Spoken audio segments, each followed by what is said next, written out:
నమస్తే భాష గారు. Sir Mary come. సో, ఒక మంచి బాక్సర్ అలాగే ప్రపంచానికి మన భారతదేశానికి వన్నె తెచ్చిన యువతి అని మనం అనుకోవచ్చు. అండ్ ఈవిడ మీద ఒక బయోగ్రఫీ గూడా జేశారు. బయోపిక్. హ్మ్. మరి అట్లాంటి ఆవిడ అప్పుడు జెప్పేటప్పుడు నా విజయానికి నాకు మొత్తం అంతా సపోర్ట్ అంతా గూడా నా హస్బెండే. ఎందుకంటే ప్రతి మహిళ గూడా అవును. జనరల్‌గా ఈవెన్ నేనైనా గూడా మా వారు సపోర్ట్ జేస్తేనే ఆఫీస్‌కి ఇన్ టైమ్ ఒచ్చి, ఔట్ టైమ్ ఏదైనా గూడా బ్యాలెన్స్ చేసుకోగలుగుతా. లేదు అది గొప్పతనం ఆ! అమ్మా. ఇప్పుడు ఏదైనా నేను గొప్పది సాధించానంటే అది నా వల్లే. నేనేదైనా ఫెయిల్యూర్ అవ్వాలంటే వాడి వల్లే అని ఆ! చెప్పడం అనేది అది ఫెయిల్యూర్ వాళ్ళ మీద చిన్నతనం. దోసేసి సక్సెస్ నా మీద పెట్టుకుని గుడ్. అట్లా గాదు. నా సక్సెస్‌కి మా ఆవిడ కారణం, ఆ! మీ సక్సెస్‌కి మీ ఆయన కారణం అని చెప్పుకోవడం అది మంచిది. మంచిది. హెల్తీ అది. రైట్. హెల్తీ అవును. రిలేషన్స్. అది అంతే. దానివల్ల ఎవరికీ నష్టం జరగదు. అంతే. లాభం తప్ప. అవును. సో, మ్యారీ కామ్ విషయంలోనైతే అప్పుడు చాలా గర్వపడ్డాం నిజంగానే. అంత మంచి తన ఫ్యామిలీని చూసుకున్నట్లు. బట్ ఇప్పుడు అట్లాంటి ఆవిడ ఈరోజు ఒక రాంగ్ అలిగేషన్ అనేది వినిపిస్తుంది. సో, దాని గురించి మీరు ఏం చెప్తారు? ఎందుకంటే ఇప్పుడు ఈ కండిషన్స్‌కి యాప్ట్ అయిపోతూ ఉందది. అవును. అవునమ్మా. అంటే 6 సార్లు అనుకుంటా ఆవిడ హ్మ్. మన భారతదేశ కీర్తి ప్రతిష్టల్ని అంతర్జాతీయ వేదిక పైన రెపరెపలాడించిన మహిళ. హ్మ్. ఆవిడ మీద బయోపిక్ గూడా చేశారంటే అంత వుమెన్ ఆఫ్ సబ్‌స్టెన్స్. హ్మ్. Inspiration for thousands lakhs of women in హ్మ్. ఇండియా. ఎంతసేపు ఎక్స్‌పోజింగ్‌లు చేసుకుంటూ లేకపోతే ఇన్‌స్టాగ్రామ్ రీల్ చేసుకుంటూ కాదు. ఇట్స్ సంథింగ్ బాక్సింగ్‌లో ఒక దేశానికి ఆడవాళ్ళు వెళ్ళారు. గర్వించదగ్గ బాక్సింగ్‌లో అమ్మ అది కూడా హ్మ్. మగాళ్ళు చేసే పనిలో మేము మిమ్మల్ని కొట్టగలరా అనే స్టేజ్‌లో ఆవిడ బాక్సింగ్ చేశారంటే సూపర్. హ్మ్. That's something. కానీ అటువంటి ఆవిడకి కూడా ఇదే మైండ్ సెట్ ఉందా? అంటే ఆవిడ ఏమంటది? భర్త భర్త కారణం నాకు. నేను నా డ్రీమ్స్ అన్ని సాధించడానికి ఆయనే ఉపయోగపడ్డాడు ఇన్నాళ్ళు. పిల్లల్ని చూసుకోవడము, ఇంట్లో పనంతా కూడా ఆయన మంచి చేసుకోవడం వల్ల చెడులన్నీ ఆయనే నేనెళ్ళి చూసు ఎగరగలిగాను బయట నా అంతే డ్రీమ్స్ మరి. కోసం. చాలా టైమ్ స్పెండ్ చేయాలి గదా! సో, అయిపోయిన తర్వాత కట్ చేస్తే ఇప్పుడు వీడేం పని చేయడు. హ్మ్. ఆహ్, ఆడదాని డబ్బుల మీద బతుకుతున్న వాడిది ఒక బతుకేనా అంది? ఆ!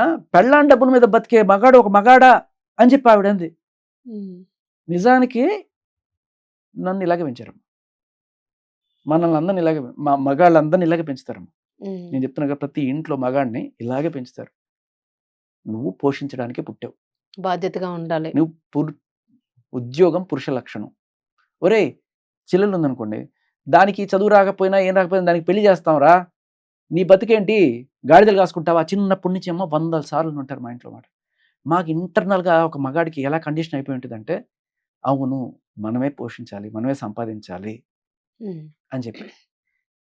సో, ఇలా కండిషన్ అవుతూ ఉండడం వల్ల వాళ్ళకి గూడా ఏం కండిషన్ అవుతుందంటే, పోన్లే నేను సంపాదించాల్సింది నేను గాదు. నా మొగుడు సంపాదించాలి. నేను సంపాదిస్తున్నా అంటే అది వాడికొక అసెట్. హ్మ్. నా బాధ్యత కాదది. నేను సంపాదించి ఒక రూ. 10 ఇచ్చాడంటే పండగ చేసుకో పోరా! ఆ! ఆడది సంపాదించి నీకు పెడుతోందంటే ఎంత గొప్ప విషయం అనే స్టేజ్‌లో ఉన్నారు వాళ్ళు. హ్మ్. ఎందుకంటే మన అప్బ్రింగింగ్ అలా ఉండింది. అవును. ఆహ్, కొంతమంది మగాళ్ళు ఉంటారు. ఈ రోజుటికి కూడా ఒకవేళ నేను పెళ్ళాం సంపాదన మీద బతకాల్సి వస్తే చచ్చిపోతా. లేకపోతే ఎక్కడికైనా ఎళ్ళిపోయి అడుక్కు తింటా తప్ప పెళ్ళాం సంపాదన మీద బతకను. నాకు చాలా చిన్న చూపు హ్మ్. అనే అంత ఈగోయిస్టిక్ మగాళ్ళు ఉంటారు ఇవాళకి కూడా. హ్మ్. ఆహ్, కానీ సమాజం మారుతుంది. సరే మగాళ్ళ సంగతి పక్కన పెడితే, బట్ ఆడవాళ్ళు ఎవరైతే ఎస్పెషల్లీ మగాళ్ళకి పోటీగా అది ఇది ఏమని అన్ని రంగంల మగధీరులను ఎదిరించాము అనే రేంజ్‌లో వాళ్ళు అంత పైకి వచ్చిన మహిళ ఈ రోజున ఏదైతే రోల్స్ రివర్స్ అయినాయో, అంటే భర్త రోల్ భార్య, భార్య రోల్ భర్త అయిందిక్కడ. హ్మ్. జనరల్‌గా ప్రతి మగాడు ఆడదని పోషిస్తాడు. ఆహ్, వాళ్ళ పిల్లల్ని పిల్లల్ని చూసుకుంటారు. చూసుకుంటారు వీళ్ళు. అందుకనే గదా! అంత గౌరవం రేపు ఏదైనా తల్లిదండ్రుల బాధ్యత. ఆ! అన్నదమ్ముల బాధ్యత వెనకున్న వాళ్ళకి పెళ్ళిళ్ళు జేయడం. సో అంటే ఒక మగాడిగా మనం నేను పోషిస్తున్నాను గదా! అనే ఒక హ్మ్. చిన్న చూపు ఉండదు జనరల్‌గా. ఉంటే అది తప్పు గూడా. మన కోర్టులు గూడా అదే చట్టాలు ఏం చెప్తాయి? అవును. నువ్వు పోషించాలి. భరణం ఇవ్వాలి. ఆవిడ ఒకవేళ వదిలేస్తే ఆవిడ ఎలా బతుకుతది? ఆవిడకి ఉద్యోగం ఉన్నా సరే నువ్వు భరణం ఇవ్వాలనే స్టేజ్‌లో ఉన్నారు ఇవాళ రేపట్లో. హ్మ్. ఇట్లాంటి ఇంత సాధించిన మహిళకి కూడా ఇటువంటి కుంచిత స్వభావం. అంటే మగాడనేవాడు పోయి సంపాదించి నన్ను పోషించాలి. నేను సంపాదిస్తుంటే నువ్వు ఇంట్లో ఉండడం ఏంటి? హ్మ్. ఇదే త్యాగం ఆడవాళ్ళు చేస్తేనేమో ఆహా! మహిళ ఆవిడ ఇంటిల్లి అది పని చేస్తూ ఈ రెక్కలు ముక్కలు చేసుకొని గడియారంలాగా 24 గంటలు ఇంటి కోసం కష్టపడుతూ ఉంటే, నువ్వు సరే నువ్వు చేసావు నేనేం కాదను. నువ్వు బయట సంపాదించుకొచ్చావు. ఇది నథింగ్ లెస్ థాన్ థిస్. నువ్వు చేసిన దానికి ఏ ఇతరం తక్కువ కాదు, ఇంకా చెప్పాలంటే ఎక్కువే ఇది అని చెప్పే సంస్కారం ఉన్న మన మహిళలు, మన సమాజం ఇవాళ దీన్ని ఏ రకంగా చూస్తారు? చాలా ఇంట్రెస్టింగ్ డెవలప్మెంట్ అమ్మా ఇది. అవును. Very interesting. అసలు ఒక సామెత ఉంది ఇంగ్లీష్ ఈ మధ్య కాలంలో, ఇది మనకే కాదు దరిద్రం, ఇంటర్నేషనల్ గా ఉంది. ఇదేంటంటే యువర్ మనీ అంటే ఆడది చెప్తుందంట మగాడికి, మొగుడికి, your money is our money, my money is my money. నేను సంపాదించుకునేది అంతా నాది, నువ్వు సంపాదించుకునేది మనది, మనందరిదే. సార్ ఇంకొకటి మీరంటే గుర్తొచ్చింది. ఇప్పుడు హస్బెండ్ పాపం అంటే ఒక మగాడు పెళ్లి చేసుకున్నాడు అనుకోండి, పెళ్లి చేసుకోక ముందు అయితే ఏదైనా ఒక ఇన్సూరెన్స్ సేవింగ్స్ పెట్టుకుంటే నామినీ అమ్మనో నాన్ననో పెడతాడు, పెళ్ళైన తర్వాత పిల్లం పిల్లల్ని పెడతాడు. దేనికి? ఈయన ఎప్పుడైనా ఏ యాక్సిడెంట్ లోనో ఎక్కడైనా చనిపోతే పాపం ఈ ఫ్యామిలీ అనాథ అయిపోతుంది, నా భార్య ఎట్లా పోషించుకుంటది పిల్లల్ని అని ఇంత ఆలోచించి ఇన్సూరెన్స్ చేసి పెట్టుకుంటారు. ఇప్పుడు అందరూ ఇన్సూరెన్స్ ఉంది అందరికీ కూడా. బతికినంత కాలంగా చచ్చిన తర్వాత ఆలోచిస్తాడు. అవును. అసలు ఈ ఈ ఇష్యూలోని పదే పదే అదే గుర్తొస్తుంది. ఎంతో మంది పాపం హస్బెండ్ చనిపోతే అంధకారంలోకి వెళ్ళిపోయిన, అంటే తండ్రి పోతే వాళ్ళ చదువులను ఆపేసుకుని పాపం కూలి పనుల్లో లేకపోతే ఏదో ఒక షాపుల్లో జాయిన్ అయిన ఆడపిల్లలు కూడా పాపం తల్లి పిల్లలు అందరూ కలిసి, అంటే ఒక భర్త మగవాడు ఒక ఆధారం అని అంటూ ఉంటారు. సో అది కోల్పోతే బ్లాంక్ అయిపోతుంది సాధారణంగా. సో ఇట్లాంటి ఫీలింగ్ ఉంటే ఇప్పుడు దానికి దీనికి ఎలా బేరుజు వేయాలి అనే కన్ఫ్యూజన్ వచ్చింది ఇప్పుడు. సో ఈ రోజు మ్యారీ కామ్ కూడా అంత తెలిసిన ఆవిడ. మన సైడ్ ఇది తక్కువ డిస్కషన్ అవుతుందమ్మా, నార్త్ సైడ్ హిందీ బెల్ట్ లో చాలా గట్టిగా వేసుకుంటారు మ్యారీ కామ్. నీలాంటి దానికోసం ఎపిక్లు బయోపిక్లు తీసారు, నీ నిజ స్వరూపం ఇదే చీతు అని వస్తున్నారు. అంటే ఇప్పుడు ఎట్లా ఉందంటే మహిళ అంటే అంతేనా, అంతే ఆలోచిస్తుంది లోపలికి మహిళ అనంత అదే అంటున్నా. ఇటువంటి వాళ్ళు అది కూడా నేషనల్ ఐకాన్స్, అందరినీ ఇటువంటి పని చేస్తే దట్స్ లిటరల్లీ ఆన్ ఆల్. అది వాళ్ళ వీక్నెస్ అనుకోవచ్చా సార్? నాకంటే ఇప్పుడు నేను మహిళనే కదా, ఇప్పుడు నేను సపోర్ట్ చేయాలి యాక్చువల్, నాకు ఒక డాటర్ ఉంది, అది వీక్నెస్ అనుకోవచ్చా మహిళకి అని మీకు ఎట్లా అనిపిస్తుంది అమ్మా? ఇప్పుడు ఇక్కడ రెండు అంటే సాధించాలి మగవాడిని సమాజాన్ని. సమాజాన్ని ఇక్కడ మనం అబ్జర్వ్ చేయాల్సింది ఏంటంటే భార్య భర్త ఇద్దరు పని చేసేటప్పుడు అక్కడ ఏంటంటే even though your working you can take some edge. ఎందుకంటే you will take more responsibility than your husband. పిల్లల విషయంలో కావచ్చు, మీరు పనిచేస్తున్నా కూడా పిల్లల రెస్పాన్సిబిలిటీ మీరే ఎక్కువ చూసుకుంటారు. అట్లీస్ట్ వాళ్ళు ఒక మంచి ఏజ్కి వచ్చి ఒక 8వ క్లాసు 10వ క్లాసు వాళ్ళ పనులు వాళ్ళు చేసుకోవడానికి వచ్చేదాకా తల్లి వాళ్ళకి అన్నం కలిపి పెట్టడం, క్యారేజీలు పెట్టడం, ఇదంతా ఇంజనీర్గా. మీరు ఉద్యోగం చేస్తున్నారు, ఆయన చేస్తాడు, కానీ ఆయన ఏం చేస్తాడు, ఆయనకు కూడా క్యారేజ్ మీరే పెట్టిస్తారు, మీ క్యారేజ్ మీరే పెట్టుకొని బయలుదేరుతారు. సో ఇక్కడ నేను తప్పుపడను. కానీ ఈ కేసు ఏంటంటే క్లియర్ కట్ గా ఈయన పెళ్ళని రోల్ తీసుకున్నాడు.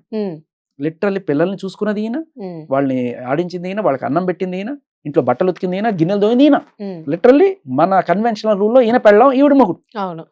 మరి అదే మొగుడు ఇచ్చే గౌరవం పెళ్ళానికి ఇవ్వాలకుండా just because of male female అయింది, ఫీమేల్ మేల్ అయిందని ఎంత చులకనగా మాట్లాడుతుంది. ఇది మన కండిషనింగ్ ని తప్పబట్టాలి. అండ్ సో కాల్డ్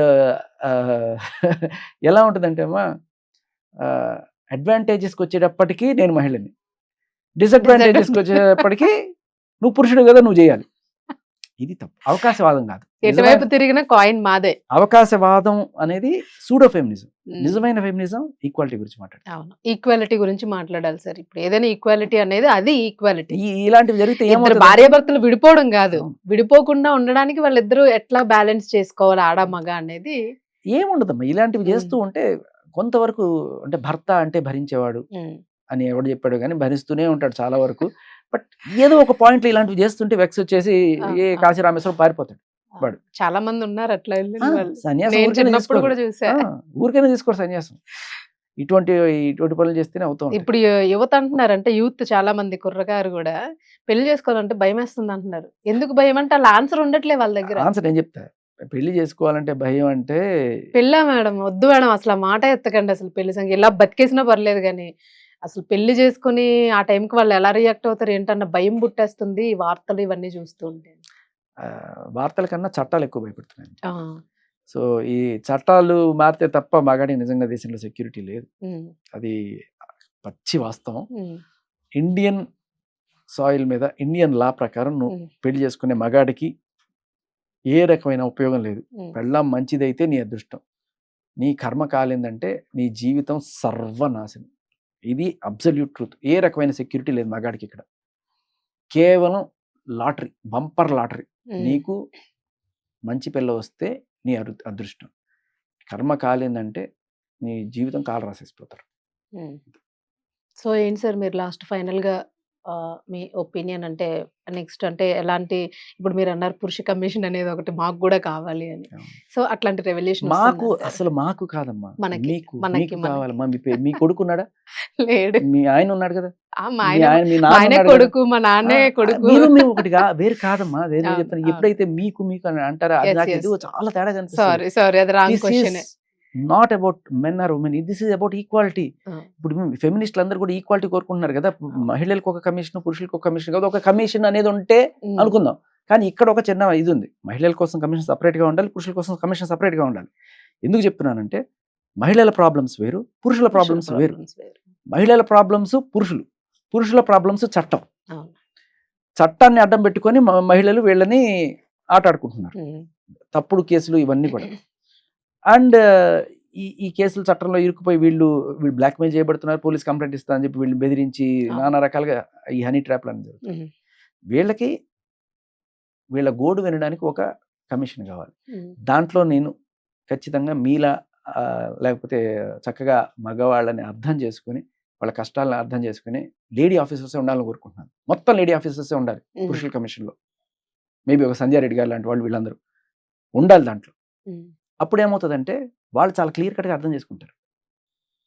రెండు జెండర్స్ ఈక్వల్ గా చూసే వాళ్ళకి అర్థమవుతుంది కరెక్ట్ గా. అంతే. ఇప్పుడు అదే అంటున్నాను కదా, మాకు ఆడపిల్లలైనా మగపిల్లలైనా ఒకటే, కానీ మాకు వచ్చే వాళ్ళు ఎట్లా ఉన్నా సంబంధం లేదు. కానీ ఆడపిల్లని మగపిల్లని ఎవరైనా ఈక్వల్. ఎవడో కాదు నా కొడుకు అనుకునే తల్లిగా కావాలి నాకు అక్కడ అంతే పురుషుల కమిషన్. అంతే. ఇంకా వేరే మగాళ్ళే వద్దు నాకు అక్కడ. నా కొడుకే ఉంటే ఏంటి అన్నది. అంతే. కొడుకును పాలించే తల్లులు చూసుకోవాల్సిన పురుష కమిషన్ కోసం కృషి చేయండి ఫెమినిస్టులు. Right, thank you.